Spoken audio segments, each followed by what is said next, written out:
नमस्कार। आज हमारा ऑर्गेनान ऑफ मेडिसिन का थर्ड एफोरिज्म है, जिसमें नॉलेज ऑफ फिजिशियन है के बारे में हैनेमन सर ने बताया है कि एक फिजिशियन को क्या-क्या नॉलेज होना चाहिए, एक होम्योपैथिक फिजिशियन को।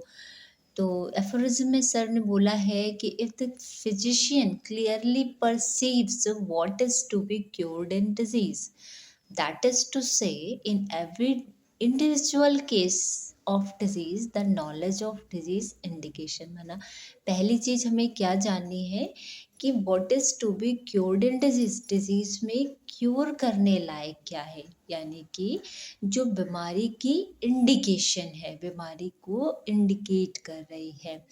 सेकेंड चीज है, if he clearly perceives what is curative in medicine, that is to say in each individual medicine the knowledge of the medicinal power। Second चीज हमें पता होनी चाहिए कि वो जान ले, संपर्सिव माना कि ग्रैस्प करना, इंद्रियों से परसीव करना कि what is curative in medicine, की मेडिसिन में क्या क्यूरेटिव क्षमता है, पावर है।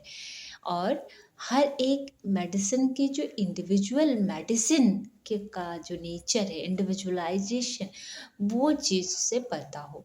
थर्ड, पहला क्या हो गया कि डिजीज का नॉलेज, यानी कि बीमारी क्या इंडिकेट कर रही है वो।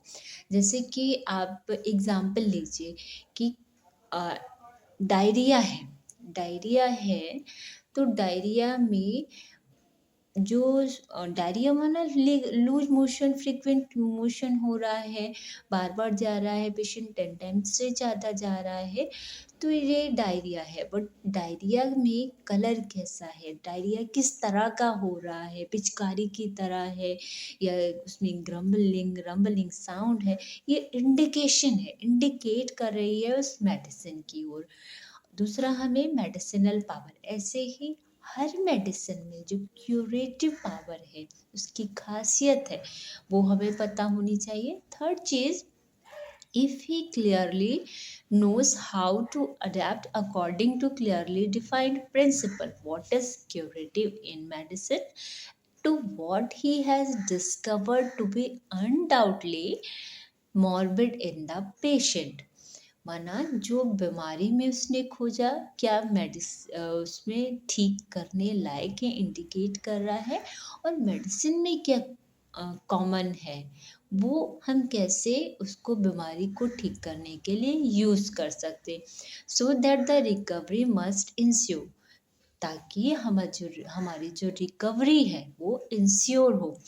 As well in respect of suitability of the medicine most appropriate according to its mode of action to the case before him, choice of remedy the medicine indicated।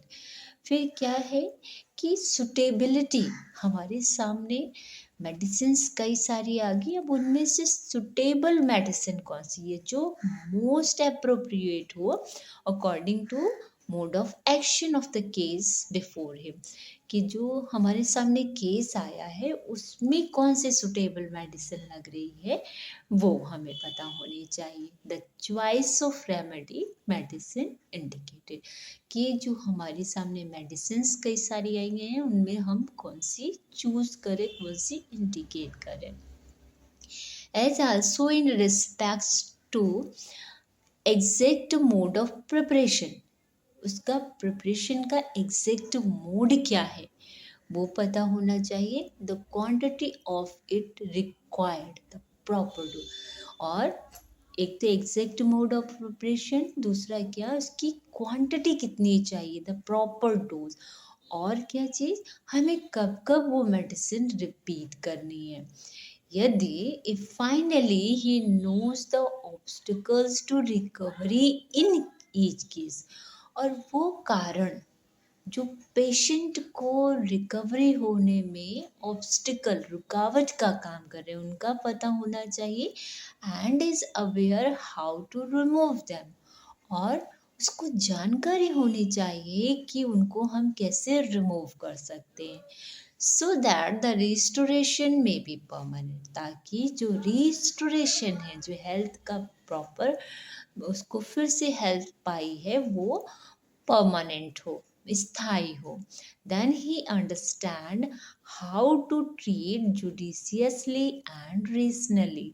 उस तब वो समझ पाता है कि हम किसी केस को क्या न्याय संगत, माना उसके साथ हम क्या जस्टिस कर रहे हैं, और तर्क संगत पूरी तरह से हम उसे वो मेडिसिन प्रिस्क्राइब कर रहे हैं, श्योर हो कि ताकि वो ठीक ही होना है। And he is the true practitioner of the healing. और तब वो प्रैक्टिशनर है, उस चीज़ को प्रैक्टिस करने वाला, अनुभव करने वाला हीलिंग आर्ट को, ठीक करने की कला को वास्तविक रूप में प्रैक्टिस करने वाला वो कहलाएगा। तो हमें क्या क्या पता होना चाहिए कि हर एक डिजीज़ के केस में क्या चीज़ क्यूरेटिव है, जो उसकी इंडिकेशन कर रही है। दूसरी चीज़ कि मेडिसिन में क्या चीज़ है जो हमें अपने दिमाग में रखनी है, जो क्यूरेटिव है, उसकी जो मेडिसिनल पावर है। फिर हर मेडिसिन जो है, जो हमने देखी है, उसको हम बीमारी में कैसे यूज़ कर रहे हैं, और उनमें से जो कई सारी मेडिसिन्स आई, उनमें हम प्रॉपर जो सेलेक्ट कर रहे हैं। मेडिसिन को बनाने का तरीका और मेडिसिन की प्रॉपर डोज का पता होना चाहिए। मेडिसिन को हम कब कब रिपीट करेंगे, वो भी हमें पता होना चाहिए।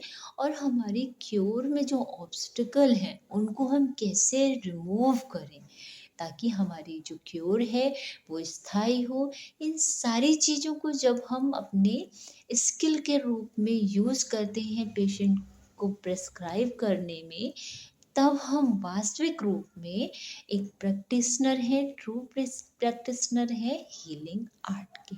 नमस्कार।